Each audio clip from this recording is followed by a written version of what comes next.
Hello everyone, welcome to Ayman Does Art. Today we are going to be drawing two big juicy melons.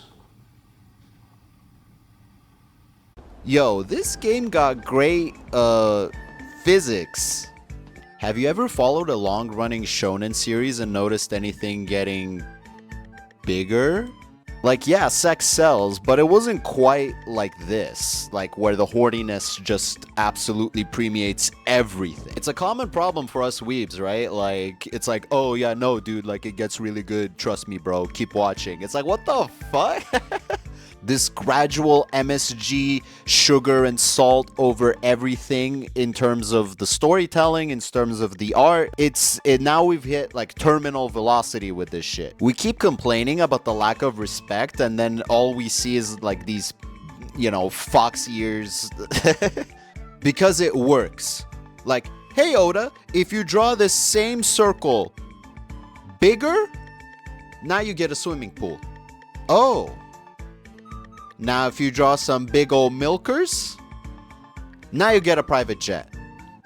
It's like we're responsible. We buy this. It's us. Studios are audience testing all of this stuff. If they lose 10% of people like you and get 80% more gooners, then the math wins, right? The American Psycho sitting behind a desk, they're right. Media, art, culture, it's all fast food now, right? And like MSG is a good comparison because if you think about it, what's the most popular, most successful food brand in the world? It's McDonald's. So making manga for these companies, it's kind of like flipping burgers for McDonald's at the end of the day, And going independent, that's like, running your own little boutique restaurant. Because 90% of your audience, no, 90% of humans are gooners, okay? And not just in the literal sense, like where do you draw the line, right? What about the wish fulfillment, the power fantasies? So you gotta think 2 steps ahead. What can you do given this reality? Because us writer artists, right? Story painters, I call them, we're the complete opposite of the American Psychos, right? We get very precious with our art.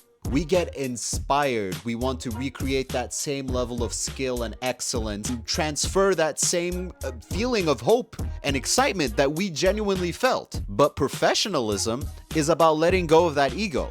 It's like when I was a kid, right? I would draw something once and then get so precious about it. I would put it behind a sheet of glass on my desk so it's pristine and protected, right? Whereas now, I'm drawing left, right, and center until I get it right, because it's about the work. Or like when like a 6-year-old kid's telling a story for no reason and it's going nowhere, and they go and then the truck. There's no structure, no point, right? It's just expressing yourself. In an adult's eyes, it's completely pointless. Professionalism is thinking, what's in it for them?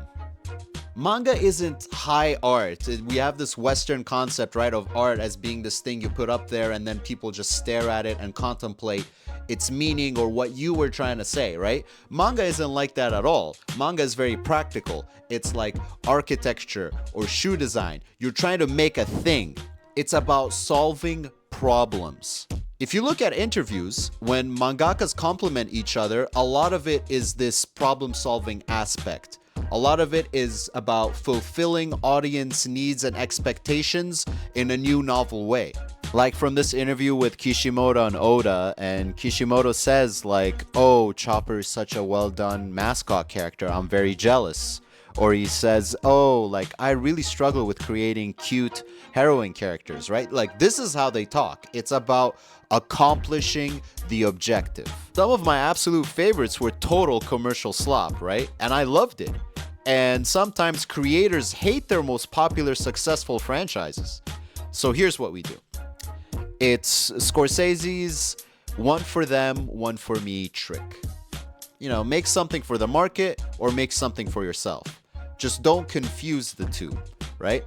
If you want to grow your skill set, then do something outside your comfort zone. If you want to express yourself, then go ahead and express yourself. If you want to make money, then make something very goonable, right? Or make something that can go viral. They're all very different, but you want to express yourself while also making money, while also getting renown. Sorry, but those are all different objectives. And this is the mindset shift I want to leave you with, right? To think like a professional, because they're successful and they get to make a living doing what they want, and they do more of it, right? They talk about things like know your audience or fulfill audience expectations. These are the phrases they use, right? So entertainment is like a vending machine, right? If you walk up to a vending machine and you hit grape soda, you better get some grape soda. And the entertainment industry is exactly the same. It's all one giant vending machine. One can says horror, another can says ecchi romance, and so on, right? With the current short story I'm working on, I'm being very explicit about that with the story and the art. You get exactly what's on the cover, right? If you like Vinland Saga and Berserk and these types of things, then you're gonna like this. By the way, if you like this, then you're gonna like this is the entire YouTube algorithm and all of marketing. All right?